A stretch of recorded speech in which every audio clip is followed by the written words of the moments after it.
Assassin's Creed Valhalla didn't just deliver a massive Viking saga, it also gave us several DLCs that expanded its world even further. But which truly stands out and which one is worth your money? In this video we'll rank DLCs for Valhalla, exploring their best features and where they might have fallen a little short. Now if you enjoy the video, please consider liking and subscribing to help me reach my goal of 1000 subscribers before the release of Assassin's Creed Shadows. Every like and subscribe helps. Now in case you're worried about spoilers, there's no need to, because I will not spoil any of the stories of these DLCs. This video is meant for people who are considering buying one of the DLCs but don't know which one to buy. So that's what the ranking is all about. Before we get into it, I'm just making it clear this game has 3 large DLCs and a shitload of post-launch content, which I will not count as DLC. But it does have a lot of content that released for free, which you could consider as DLC. There's a whole roguelite game mode, there's a whole crossover episode with Cassandra from Assassin's Creed Odyssey, which are all very nice things and I do enjoy them, but they're free. If you have the game, play them because they're worth your time and I did enjoy them. But let's start with the actual DLCs that you have to pay actual money for. In the last place I have the Dawn of Ragnarok, the last DLC that Valhalla got. It's the largest expansion of the bunch.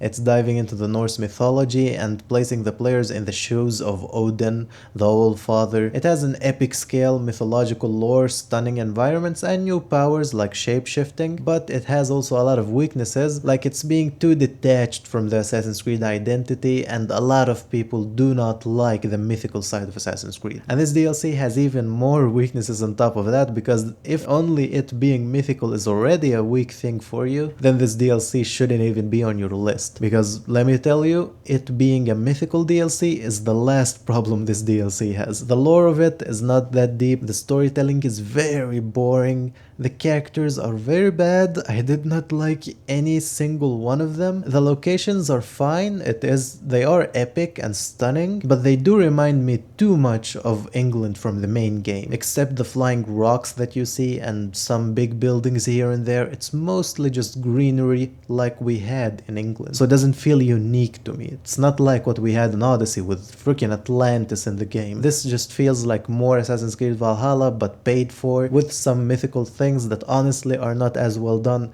as, I don't know, God of War, Ragnarok or something like that. It's just not worth the money, not worth the time. Even if you get it for free, I would say play the first 10 minutes, and if you don't like it, don't continue it, because it does not change from the first 10 minutes going on. It's just the same boring things, in my opinion. If you enjoy the mythical things from the Assassin's Creed, you might enjoy this DLC, but the gameplay is still boring. There's no deep stealth, no deep combat, it's the same gameplay that we had in Valhalla, and by this point, if you reached this DLC and you're considering buying it, you're probably sick of the combat and you want something new on top of it. You want it to be deeper, which this DLC sadly does not provide. But hands down, for me, the most annoying thing about it is that it's a dream. This is not a spoiler, so don't worry, but it's a dream. You don't actually go to this mythical place and find dwarves and stuff. It's a dream. It has no effect on the main story, and that is what is most frustrating about this DLC. Same was with the mythical side in the main game, but at least then it gave us a hint of how, you know, Odin became the main guy in Assassin's Creed Valhalla and how it connects to the other games. My point is that at least it had a point. This mythical DLC has no connection to the main game and it does not affect it in any way. You could say that it helps Eivor deal with his personal issues, but even that's a stretch. In my opinion, it does not affect the main game, and that is what I hate most about it, that I feel like I'm wasting my time. Even with Odyssey, even though you went to Atlantis, at least it affected Cassandra. Cassandra was actually there. It was her story. It's not like she dreamt that she went to Atlantis. That is what's most frustrating to me about the Dawn of Ragnarok, but there's a lot of other issues that I just don't have the time to get into. One of the big ones is how the dwarves look. They look like little people with children people with adult heads, which is just creepy and it looks weird. I don't know why they designed them like that, but I really don't like the dwarves, and since this is the realm of the dwarves, you're gonna see a lot of dwarves in this DLC, and it is a bit of a problem that they are designed in this ugly kind of way. So moving on to my second placement, it's gonna be the Siege of Paris, the second DLC that we got. Yes, the DLCs are ranked in order. The Siege of Paris is a very fine DLC, I do like it a lot. It is obviously set in Paris, so there's new enemy types, just one that does affect gameplay. It's just a guy on a horse, so it's not that much of a new thing combat-wise. It does have a darker, grittier look at one of the most famous Viking invasions in history, which in my opinion is a strength. The new assassination missions are back, kinda what we had in Unity and Syndicate, the black box assassination missions. I have to mention though that it's not as deep as what was in those games, so if that's what you're here for, it's gonna be a bit of a disappointment, but they are there, and they are an improvement on what we had in the main game. There's a focus on stealth in general with this DLC, and a compelling political narrative. I did enjoy the main villain, who is the King of France at this point, and I did like fighting against him, and I felt like it was an interesting story to go through. But the map size is kind of underwhelming compared to the story's historical significance. I did expect it to be larger, or at least to be more dense. There's some parts of Paris that you can just walk around in, which are amazing and stunning design-wise, but I really hate that I have nothing to do in them. I have a whole video on the channel about this topic, but I hate how Assassin's Creed builds these amazing, detailed, beautiful cities and then just gives you nothing to do in them except one story while you just walk through. I would love to have some side missions in this specific part of Paris because it's honestly stunning, and I do enjoy going around it and climbing on the rooftops, and it does have a shitload of potential, but sadly there's nothing that takes place here except one main mission throughout the DLC. So that's a bit of a disappointment, but the DLC as a whole is an improvement on Dawn of Ragnarok, or I guess Ragnarok is the opposite of an improvement for the Siege of Paris since it released after it, but either way, the Siege of Paris is better than the Dawn of Ragnarok, and if you like stealth, if you like political engagements, then this is the DLC for you. I would recommend it, but don't expect too much. Just expect another region to add to your map on top of the regions that you have already in the main game. And in the first place, as you probably guessed, it's gonna be the Wrath of the Druids. If you watched any of my other videos, then you know that my #1 priority in Assassin's Creed and gaming as a whole is immersion. I love to feel as I am part of a world, the music hits in the right places, the story is deep and engaging, the characters are fun. That is my biggest concern when it comes to games. I just wanna be immersed, and lately a lot of games have been missing that, but that's a whole other topic, not for today. My point is from this rambling is that the Wrath of the Druids offers an immersive DLC. If you narrow it down to what it is at its bones, it's just another area to add to your map, just like the Siege of Paris. But if you actually play it and try to experience it, I think that it's really just leagues better than the Siege of Paris and way more better than the Dawn of Ragnarok. It's set in Ireland.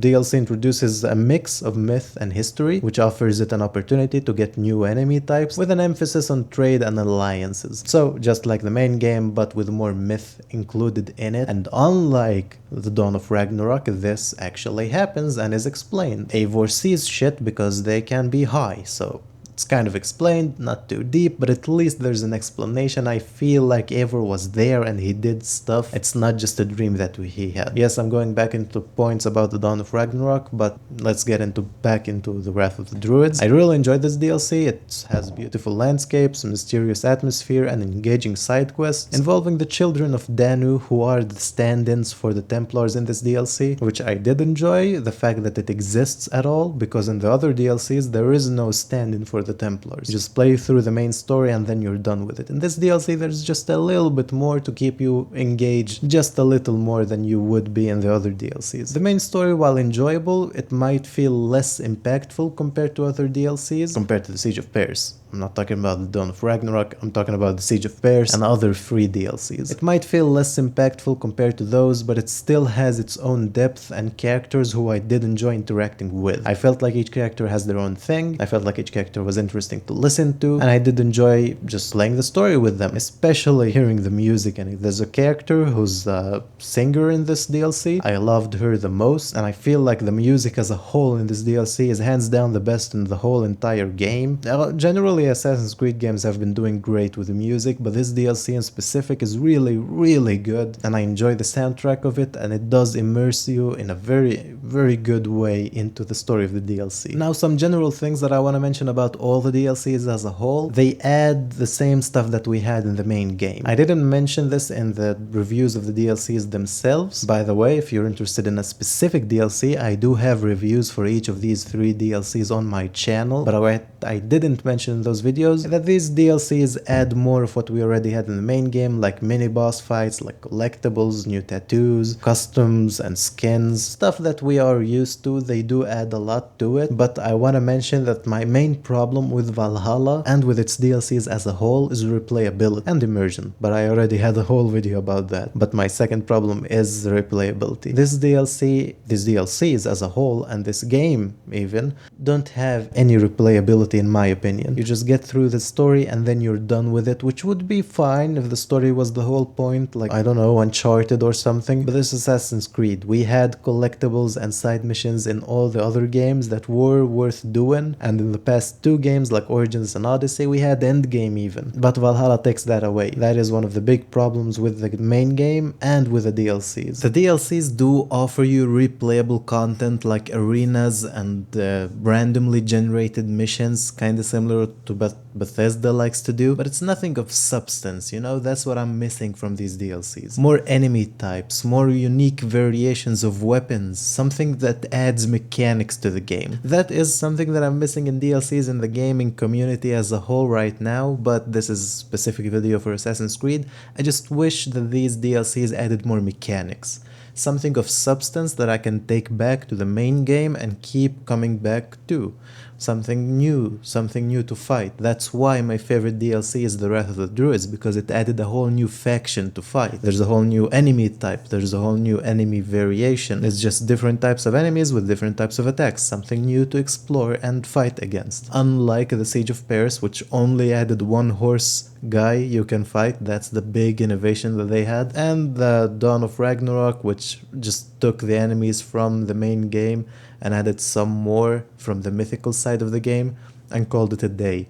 So that's one of the big things that I wish the DLCs would have done in this game. You basically get the same thing that you got in the main game. There's a little mini game where you can build houses in the Druids DLC, and there's a little side quest that you can go fighting rebellions in the Paris DLC. It's more like some things that are not really worth doing. You do them once or twice, but it's really not that deep or engaging in any way, and it feels like busy work. That's one of the big problems I have with the DLCs as a whole for this game, that they do not offer any replay value, and basically 99% of what they offer is the story. That's why my ranking is based on the story, because The Wrath of the Druids did give me the best feeling of story and immersion, and that's why in my opinion it's the best one of the three. But what do you think? Do you agree with the ranking? How would you rank the Valhalla DLCs if it was your choice? Let me know down in the comments. Honestly, if the new Assassin's Creed Shadows get the same support that Valhalla got, it will be amazing. I want this same amount of DLCs with post-launch content, but for Shadows, because this would be honestly mind-blowing, and I honestly feel